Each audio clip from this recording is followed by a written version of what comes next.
Hello friends, स्वागत है आपका मेरे किचन में। आज मैं आपके साथ शेयर करूंगी 5 इंस्टेंट व्रत की रेसिपी जो झटपट बन जाती है और स्वाद भी बिल्कुल लाजवाब होगा। जिसमें बनाएंगे साबूदाना की खिचड़ी और 2 तरह के हम लच्छा आलू का चिवड़ा, जिसमें एक होगा तीखा और एक होगा मीठा। साथ ही में हम बनाएंगे शकरकंद की चाट और यहाँ पर एकदम टेस्टी ऐसे मूंगफली के लड्डू बनाएंगे। तो चलिए रेसिपी शुरू करते हैं। तो सबसे पहले हम बनाएंगे आज साबूदाना खिचड़ी जो एकदम खिली खिली और स्वाद में बहुत ही टेस्टी बनेगी। तो चलिए शुरू करते हैं। चटपटी ऐसी साबूदाना खिचड़ी बनाने के लिए मैंने यहाँ पर मिक्सिंग बाउल में 1 कप जितना ये साबूदाना लिया है। साबूदाना हमें अच्छी क्वालिटी का लेना है। अब हम इसमें रिक्वायर के हिसाब से पानी ऐड करेंगे और साबूदाना को हम अच्छे से वॉश करेंगे। साबूदाना को अच्छे से वॉश करना बहुत ही ज़रूरी है। 2 से 3 पानी से हमें अच्छे से साबूदाना को वॉश कर लेना है ताकि उसमें गंदगी निकल जाए और इस तरह का वाइट वाइट पानी है वो भी निकलना चाहिए। तो आप देख सकते हो कि साबूदाना मैंने अच्छे से वॉश कर लिया है। अब जिस कप के नाप से हमने साबूदाना लिया है उसी कप के नाप से हमें पानी ऐड करना है। तो मैंने यहाँ पर आधा कप जितना पानी ऐड किया है। अब कवर करके इसे हम 2 से 3 घंटे तक सोख होने के लिए रखेंगे। तो आप देख सकते हो कि 3 घंटे हो गए हैं। अब हम चेक कर लेते हैं कि साबूदाना है वो अच्छे से सोख हो गए हैं कि नहीं। तो ये देखिए साबूदाना अच्छे से सोख हो गए हैं और दाना दाना एकदम खिला खिला हुआ है। अब हम हाथों में इसे चेक करते हैं तो ये देखिए साबूदाना के दाने अच्छे से दिख रहे हैं और साबूदाना प्रेस करते हैं तो अच्छे से वो मैश भी हो जाता है। दैट मीन्स कि हमारे साबूदाना है वो अच्छे से सोख हो गए हैं। अब मीडियम गैस की फ्लेम पर हम एक कढ़ाई रखेंगे और उसमें हम 2 टेबलस्पून जितना तेल ऐड करेंगे। आप चाहो तो घी का यूज़ भी कर सकते हो। अब मैंने यहाँ पर 2 मीडियम साइज़ के आलू लिए हैं। उसे मैंने इस तरह से मीडियम साइज़ के टुकड़े किए हैं और इसे हम तेल में ऐड करके उसे हम अच्छे से सौते कर लेते हैं। यहाँ पर आलू को हमें 1 से 2 मिनट तक ऐसे ही खुला ही कुक करना है। तो लगभग 2 मिनट हो गई है और आलू को अब हम कवर करेंगे और कवर करके बाद हमें इसे 3 से 4 मिनट तक इस तरह से कुक होने देना है। और हाँ, आलू को 3 से 4 मिनट तक जब हम कुक होने देंगे तो उसे बीच बीच में हम इसे चलाते भी जाएंगे। तो आप देख सकते हो कि 4 मिनट के बाद आलू है वो अच्छे से सौते हो गए हैं और तेल भी देखो इतना का इतना ही रहा है, जैसे हमने जितना डाला था वैसा ही। अब आलू को हम इस तरह से चेक करते हैं तो ये देखिए आलू है वो अच्छे से कुक हो गए हैं। अब ये सारा आलू हम एक प्लेट में निकाल लेते हैं। अब उसी गर्म तेल में हम ऐड करेंगे 1 छोटी चम्मच जितना जीरा, 2 कट की हुई हरी मिर्च और यहाँ पर मैंने 7 से 8 करी पत्ते लिए हैं वो ऐड करेंगे और इन सारी चीज़ों को हम अच्छे से सौते कर लेते हैं। अच्छा, यहाँ पर तीखा आप अपने टेस्ट के हिसाब से ऐड कीजिएगा। मैंने यहाँ पर कम तीखी वाली हरी मिर्च का यूज़ किया है। तो आप देख सकते हो कि हरी मिर्च है वो अच्छे से सौते हो गई हैं। अब मैंने यहाँ पर 1/4 कप जितना मूंगफली का इस तरह का दरदरा पाउडर लिया है। तो मूंगफली को मैंने पहले अच्छे से भून लिया था और फिर उसके छिलके निकाल कर उसे मिक्सर जार में ऐड करके उसका मैंने इस तरह से दरदरा पाउडर बना लिया था। तो इस मूंगफली को मैंने पल्स मोड पर ग्राइंड किया था और उसके हल्के हल्के दाने इसमें दिखने चाहिए ताकि साबूदाना खिचड़ी में वो उसका क्रंची टेस्ट है वो बहुत ही अच्छा आता है। अब स्वाद अनुसार नमक ऐड करेंगे और उसे भी हम अच्छे से मिक्स कर लेते हैं। अच्छा, यहाँ पर मूंगफली को इस तरह से पहले डालने से साबूदाना की खिचड़ी है वो एकदम खिली खिली बनेगी। तो आप देख सकते हो कि मूंगफली है वो अच्छे से सौते हो गई है। अब मैंने यहाँ 2 छोटी चम्मच जितनी अदरक और हरी मिर्च की पेस्ट ऐड की है और उसे भी हम अच्छे से सौते कर लेते हैं। हल्का सा पानी का भाग निकल जाए तब तक इसे हमें सौते कर लेना है। तो ये देखिए अच्छे से पेस्ट है वो मिक्स हो गई है। अब हम क्या करेंगे, इस पॉइंट पर हमने जो साबूदाना भिगो के रखे थे वो सारा साबूदाना हम इसमें ऐड करेंगे। ये देखिए, तो यहाँ पर मैं आपको एक बात बता दूँ, जब हमने मूंगफली को ऐड किया तो उसे हमें 3 से 4 मिनट तक भून लेना है, बाद में साबूदाना को ऐड करना है। तो आप देख सकते हो कि साबूदाना मैंने अच्छे से मिक्स कर लिया है और इसे हम 1 से 2 मिनट तक इस तरह से मिक्स करेंगे। बाद में इसे हम कवर करेंगे।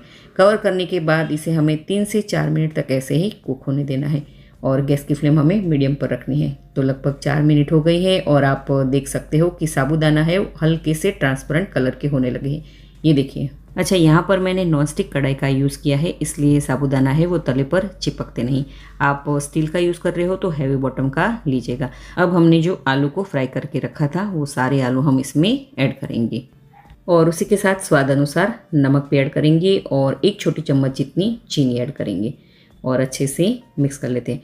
अच्छा, आपको चीनी नहीं पसंद है तो आप इसे स्किप भी कर सकते हो, मगर थोड़ी सी चीनी डालने से साबूदाना खिचड़ी है वो एकदम चटपटी और खट्टी मीठी बनेगी।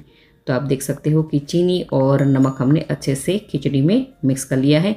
अब हम क्या करेंगे कि इसे हम कवर कर देंगे और फिर से हम 3 से 4 मिनट तक इसे अच्छे से कुक होने देंगे। तो लगभग 4 मिनट जितना समय हो गया है और आप देख सकते हो कि खिचड़ी हमारी ऑलमोस्ट डन हो गई है। और ये देखिए साबूदाना एकदम खिला खिला है ना, एकदम आसान तरीका इसे बनाना।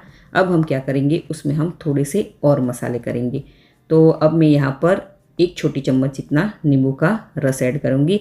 साथ ही मैं ऐड करूँगी आधी छोटी चम्मच काली मिर्च का पाउडर और 1/4 टीस्पून जितना भुना हुआ जीरा का पाउडर। इससे बहुत ही अच्छा टेस्ट आता है। और इन सारी चीज़ों को हम अच्छे से एक बार मिक्स कर लेते हैं। अच्छा, आपको काली मिर्च का टेस्ट पसंद नहीं है तो आप इसे स्किप भी कर सकते हो।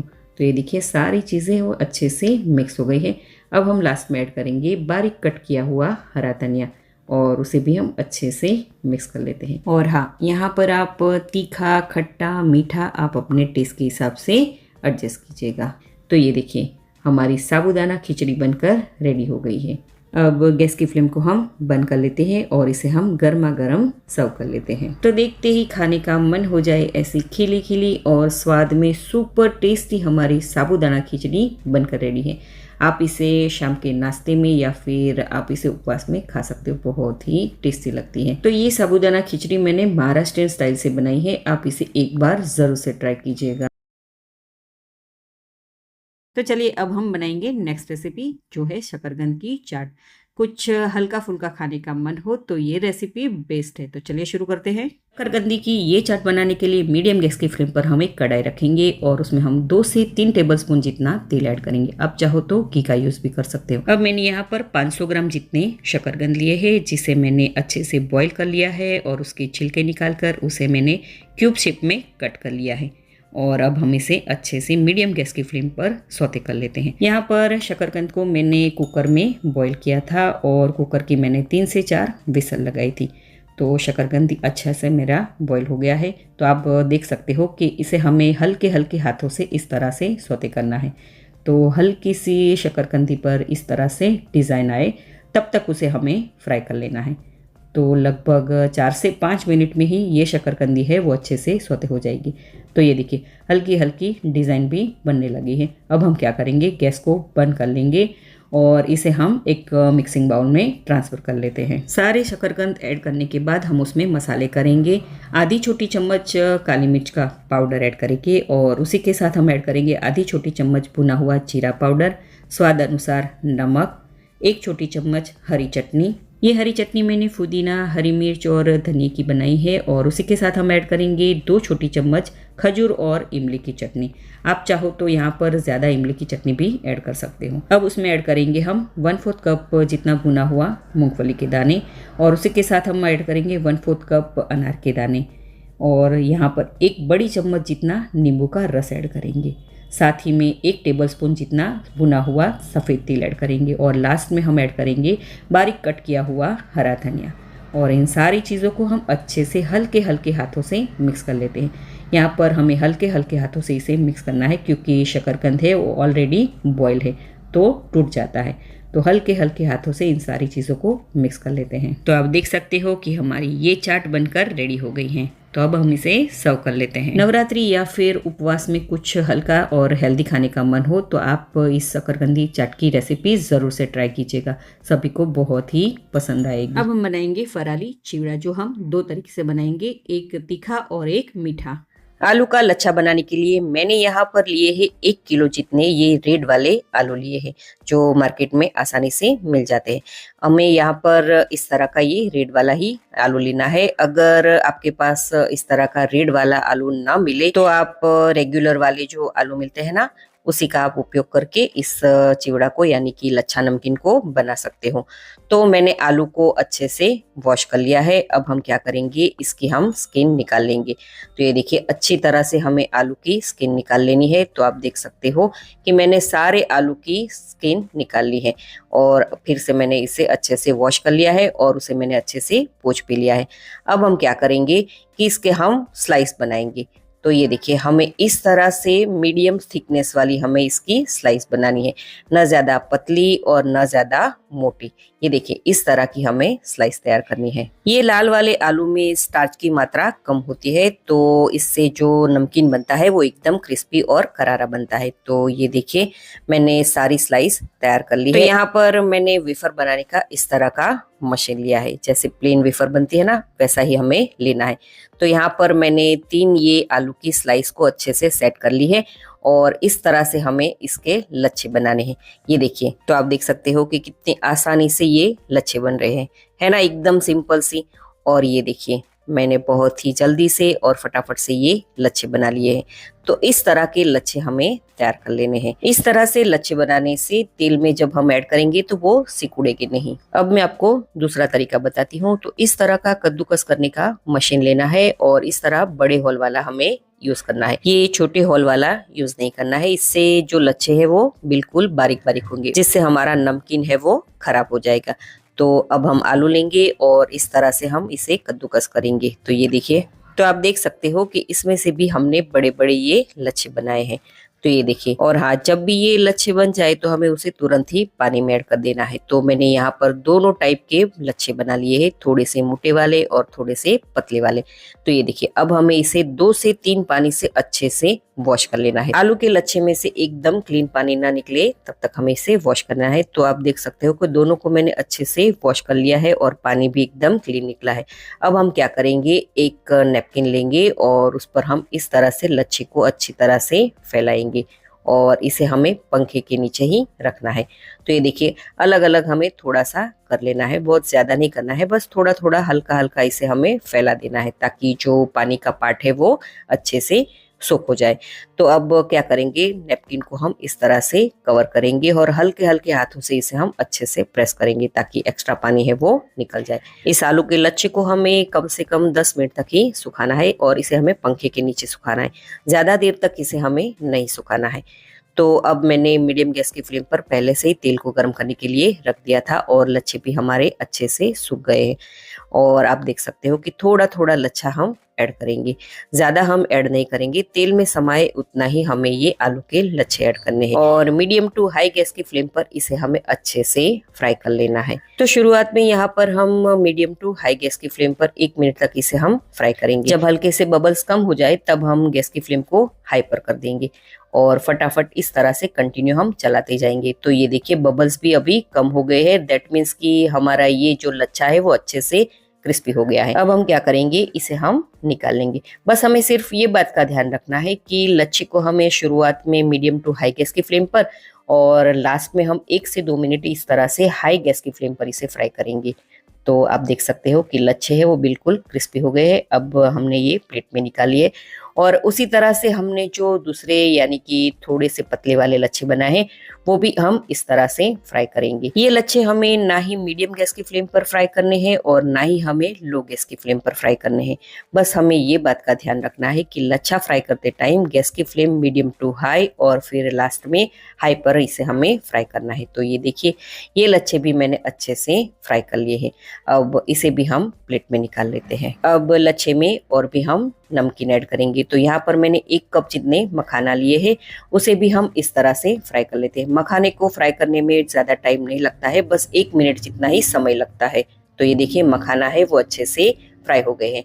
अब इसे हम निकाल लेते हैं। अगर आपको मखाना नहीं पसंद है तो आप इसे स्किप भी कर सकते हो, मगर इसका टेस्ट चिवड़ा में बहुत ही अच्छा आता है। अब मैंने यहाँ पर 1 कप जितनी कच्ची मूंगफली ली है, उसे भी हम अच्छे से फ्राई कर लेते हैं और गैस की फ्लेम यहाँ पर हमें मीडियम टू लो पर रखनी है। तो आप देख सकते हो कि मूंगफली भी अच्छे से फ्राई हो गई है। अब इसे भी हम प्लेट में निकाल लेते हैं। तो कच्ची मूंगफली आप जरूर से लच्छा चिवड़ा में ऐड कीजिएगा। अब मैंने यहाँ पर आधा कप जितने इस तरह की बादाम की स्लाइस ली है, उसे भी हम अच्छे से फ्राई कर लेते हैं। यहाँ पर मैंने बादाम की स्लाइस करके ऐड किया है, आप चाहो तो साबुत बादाम भी ऐड कर सकते हो। तो आप देख सकते हो कि बादाम है वो अच्छे से फ्राई हो गई है। अब इसे भी हम प्लेट में निकाल लेते हैं। अब मैंने यहाँ पर आधा कप जितने काजू लिए हैं, वो भी हम अच्छे से फ्राई कर लेते हैं। काजू को फ्राई होने में ज्यादा समय नहीं लगता है, बस 1 से 2 मिनट में ही ये फ्राई हो जाते हैं। तो काजू भी फ्राई हो गए हैं, इसे भी हम प्लेट में निकाल लेते हैं। अब थोड़े से करी पत्ते लिए हैं, उसे भी हम फ्राई कर लेते हैं। करी पत्ते को एकदम क्रिस्पी कर लेना है ताकि चिवड़ा में उसका टेस्ट बहुत ही अच्छा आएगा। तो आप देख सकते हो कि करी पत्ते हैं वो भी अच्छे से फ्राई हो गए हैं, उसे भी हम प्लेट में निकाल लेते हैं। तो आप देख सकते हो कि सारी चीजें अच्छे से फ्राई हो गई है और यहाँ पे दोनों लच्छे हैं वो फ्राई होके रेडी हो गए हैं, पतला वाला और थोड़ा सा मोटा वाला। तो यहाँ पर हम सबसे पहले बनाएंगे खट्टा मीठा लच्छा।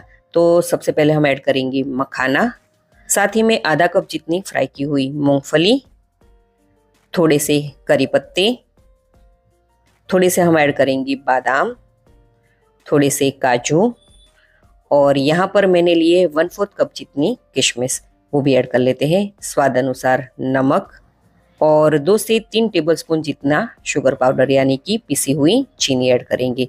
साथ ही में आधी टीस्पून जितना काली मिर्च का पाउडर और 1/4 टीस्पून हम यहाँ पर ऐड करेंगे साइट्रिक एसिड और इन सारी चीज़ों को हम अच्छे से मिक्स कर लेते हैं। अच्छा, यहाँ पर खट्टा और मीठा आप अपने टेस्ट के हिसाब से एडजस्ट कीजिएगा। तो ये लीजिए, हमारा ये चिवड़ा मिक्स होकर रेडी हो गया है। बाहर के चिवड़े में नींबू के फूल यानी कि साइट्रिक एसिड का यूज़ किया जाता है, तो यहाँ पर मैंने भी साइट्रिक एसिड का यूज़ किया है। आप चाहो तो आमचूर पाउडर भी ऐड कर सकते हो। तो अब हम बनाएंगे दूसरा चिवड़ा। आधा कप तली हुई मूंगफली, थोड़े से बादाम, थोड़े से फ्राई किए हुए काजू, थोड़े से हम ऐड करेंगे करी पत्ते, साथ ही में ऐड करेंगे 1/4 कप जितनी किशमिश, 2 बड़ी चम्मच जितनी पिसी हुई चीनी यानी कि शुगर पाउडर ऐड करेंगे, स्वाद अनुसार नमक, आधी छोटी चम्मच काली मिर्च का पाउडर, 1 चम्मच लाल मिर्च पाउडर ऐड करेंगे और साथ ही में यहाँ पर पिंच ऑफ यानी कि 1 चुटकी साइट्रिक एसिड ऐड करेंगे और अच्छे से इन सारी चीज़ों को हम मिक्स कर लेते हैं। यहाँ पर हमें थोड़ा सा ही ये नींबू का फूल ऐड करना है और अच्छे से मिक्स कर लेना। अच्छा, यहाँ पर तीखा, खट्टा, मीठा आप अपने टेस्ट के हिसाब से एडजस्ट कीजिएगा। तो लीजिए, हमारा ये भी चटपटा चिवड़ा बनकर यानी कि लच्छा नमकीन बनकर रेडी हो गया है ना। बनाना कितना आसानी से। ये लच्छा नमकीन आप एक बार बनाकर महीनों तक इसे खा सकते हो। आप इसे उपवास में भी या फिर शाम के नाश्ते में चाय के साथ भी आप खा सकते हो, बहुत ही टेस्टी लगता है। तो आप इस रेसिपी को जरूर से ट्राई कीजिएगा। रात में अगर कुछ मीठा खाने का मन हो तो आज हम बनाएंगे मूंगफली के एकदम टेस्टी लड्डू। सबसे पहले हम एक थिक बॉटम वाली कढ़ाई लेंगे और उसमें हम 1 कप जितनी कच्ची मूंगफली डालेंगे और मीडियम टू लो फ्लेम पर हम इसे अच्छी तरह से भून लेते हैं। अगर हम गैस की हाई फ्लेम पर मूंगफली को भूनेंगे तो बाहर से वो काली हो जाएगी और अंदर से कच्ची रह जाएगी, इसलिए हमें मीडियम टू लो फ्लेम पर हमें मूंगफली को अच्छी तरह से भून लेना है। तो आप देख सकते हो कि मूंगफली हमारी अच्छे से भुन चुकी है। अब हम इसके छिलके निकाल लेते हैं। इसके लिए मैंने यहाँ कॉटन का कपड़ा लिया है, उस पर हम ये सारी मूंगफली डाल देते हैं और इस तरह से हम कपड़ा कवर कर लेते हैं और हाथों की मदद से हम मूंगफली को कपड़े के साथ रब करते जाएंगे। इस तरह से हमें मूंगफली के सारे छिलके निकाल लेने हैं, है ना। एकदम आसान सा तरीका। इस तरह से मूंगफली के छिलके 5 मिनट में निकल जाते हैं। मूंगफली में से सारे छिलके निकल गए हैं। अब हम इस तरीके का एक झारा लेंगे और सारी मूंगफली उसमें ऐड करते जाएंगे और छिलके अलग करते जाएंगे, है ना। एकदम आसान सा तरीका। तो आप देख सकते हो कि मूंगफली के सारे छिलके मैंने निकाल लिए है ना। एकदम आसान सा तरीका मूंगफली के छिलके निकालना। अब इसे हम ग्राइंड कर लेते हैं। उसके लिए हम मिक्सर जार लेंगे और सारी मूंगफली को हम मिक्सर जार में ऐड करेंगे और मिक्सर जार का ढक्कन बंद करके उसे हम ग्राइंड कर लेते हैं। यहाँ पर मूंगफली को हमें दरदरा ग्राइंड करना है, इसलिए मिक्सर को हमें पल्स मोड पर यानी कि मिक्सर को चालू बंद करके ग्राइंड करना है।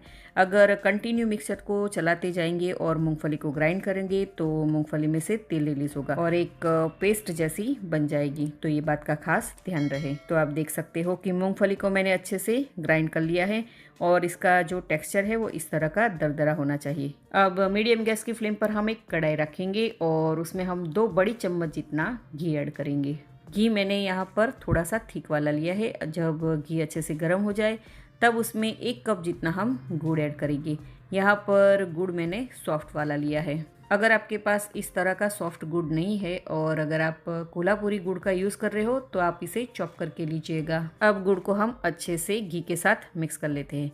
गैस की फ्लेम हमें यहाँ पर मीडियम पर रखनी है। गुड़ को हमें ज़्यादा नहीं पकाना है वरना मूंगफली के लड्डू है वो चुई जैसे बन जाएंगे। गुड़ को हमें घी में सिर्फ पिघलाना है। तो ये देखिए गुड़ है वो अच्छी तरह से पिघल गया है और हल्के से बबल्स भी आने लगे हैं। अब इस स्टेज पर हम गैस की फ्लेम को लो पर कर देंगे और हमने जो मूंगफली को क्रश करके रखा था वो सारी मूंगफली हम इसमें ऐड करेंगे। अब उसी के साथ हम ऐड करेंगे आधा कप जितना नारियल का बुरादा और इन सारी चीज़ों को हम अच्छे से मिक्स कर लेते हैं। अब इस पॉइंट पर हम गैस की फ्लेम को बंद कर देंगे और 1 मिनट तक सारी चीज़ें अच्छे से मिक्स कर लेते हैं।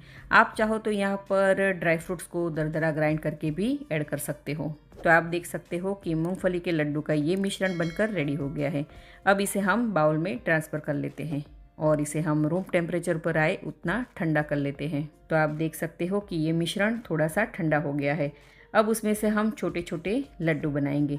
यहाँ पर ये मिश्रण ज़्यादा गर्म होगा तो हाथ भी जल सकते हैं, तो मिश्रण हल्का सा ठंडा हो जाए बाद में आप लड्डू बनाइएगा। अच्छा, यहाँ पर आप इसे प्लेट में सेट करके उसके स्क्वायर पीसेस में भी कट कर सकते हो। आप इस रेसिपी को कौन सी सिटी से, कौन से स्टेट और कौन सी कंट्री में से देख रहे हो मुझे कमेंट करके ज़रूर से बताइएगा। तो इस तरह से छोटे छोटे लड्डू हमें बना लेने हैं। ये देखिए, अब तैयार किए हुए लड्डू पर हम बादाम की कतरन और पिस्ता की कतरन से गार्निश कर लेते हैं। तो ये देखने में भी कितने सुंदर लगते हैं, है ना। जितने ये दिखने में सुंदर है उतने ही टेस्ट में भी बहुत ही डिलीशियस बने हैं और एकदम सॉफ्ट भी बने हैं। तो आप इसे त्योहार में बनाइए या फिर आप इसे उपवास में भी बनाकर खा सकते हो। तो आप इस रेसिपी को ज़रूर से ट्राई कीजिएगा, सभी को बहुत ही पसंद आएगा। तो आपको आज की ये आसान सी और सिंपल सी रेसिपी कैसी लगी मुझे कमेंट करके ज़रूर से बताइएगा। तो मैं मनीषा पटेल फिर मिलूँगी ऐसी ही आसान सी रेसिपी के साथ।